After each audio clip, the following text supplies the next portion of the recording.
Tell me about you as a leader. You got 70 people now in your company. Yes. Yeah. How do you lead a company like this? I guess you have people probably all over the world. Yes. That's a pretty big company for Web3. Yeah. And what's it like to be an entrepreneur and a leader? Yeah, well, I've been kind of entrepreneur before crypto as well. I've been learning about lean startup, how to do a startup. I watched a lot of the books. I read a lot of books. I watched a lot of the entrepreneur movies, in the past. Being a founder in Web3 is different level, right? It's very stressful and high pressure. It's very demanding. You need, a lot of people need your attention, right? A lot of people need the input. I think the best way for me, some humble wisdom is try to delegate, right? Not trying to do everything by yourself, and do not micromanage. You need to trust your partners. So in my company, we have majority of them are engineers. So I have a great co-founder, by the way. Kevin is absolutely one of the best engineer and a technical leader I can find in my network. It's great to have him in our entrepreneurship journey. I don't think we could grow that fast without him, right? He really the brain of the product.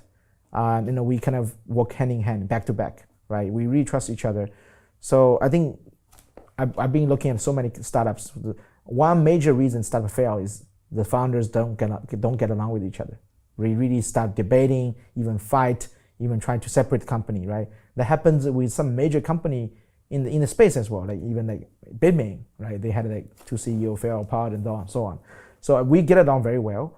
We have amazing, collaborative working mode. So I think that's the reason we been function pretty well, and we grow so fast.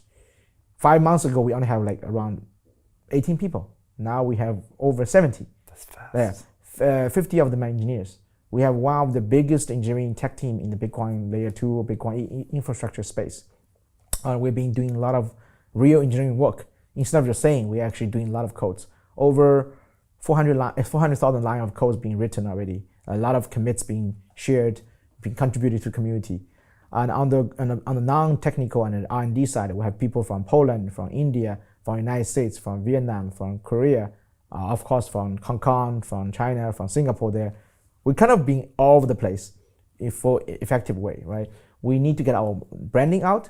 We need to build awareness. We need to gain people's mindshare from the developers' mindshare, retail's mindshare, institutional's mindshare, investor mindshare. It's all very important. So it's kind of like around the clock, 24/7, right? So we try to learn and use all kinds of important tooling, including AI tooling as well, like in terms of CRM system, right? How to record a lot of important messages, taking meetings with recording and so on, and also try to move the needle, right? See all these metrics, like being very data driven, certain events, certain campaigns, why is this effective? Why is this worked? And then we double down. Why this is not effective? We try to avoid that, right? And then trying to be very agile, very iterative. We have like weekly meeting about a lot of things, and it's really just reflection, reflecting a lot of things. What worked, what didn't work, and then we do that almost the small one every week, big one every month. So like for example, right after Bitcoin Nashville, we had a big reflection kind of meeting among the partners, among the senior managers as well, to really try to revisit a lot of things, because we don't want to be just keep doing things and something just not really actually make sense, right? So we want to be very agile in a way that really can make the company very lean but grow very fast. And I think we also have access to really great talents, and we try to really work with the best of the best people. And a lot of we somehow also luckily, I think we have a lot of great team members join. They've been contributing quite a lot. They're very hardworking, and we try to have really good culture in terms of hardworking. It's not just ourselves. It's definitely not just me as well. It's really for the sake of making contribution and potentially make history for Bitcoin.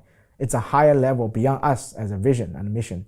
So I think that's the reason we're not highest salary paying company in the space. I'm pretty sure there's other company paying higher salary than us for the employees and for the team members, but we get a lot of things done in a very short period of time. Yeah. They say the customer experience is a lagging indicator of the company culture. What they say.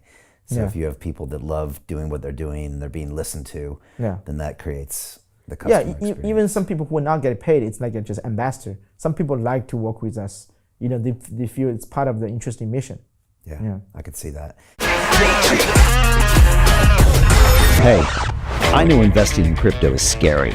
It takes a real leap of faith because there are so many scams, rug pulls, and bad actors out there. It's a dangerous business, which is why 95% of people lose all their money. Well, that's why I created the London Real Investment Club, so you can access the hottest deals on the planet and use the crypto bull market to create the generational wealth that you deserve. Join my team of over 100 people from around the world that are making millions of dollars behind the scenes investing in blockchain, AI, Web3 games, DeFi, Bitcoin, and more. Don't miss out. Click the link below to book a call with one of my team now. But hurry, this bull market will end soon. I know investing in crypto can be scary. That's why you gotta join the investment club. Pull the trigger. Let's do this.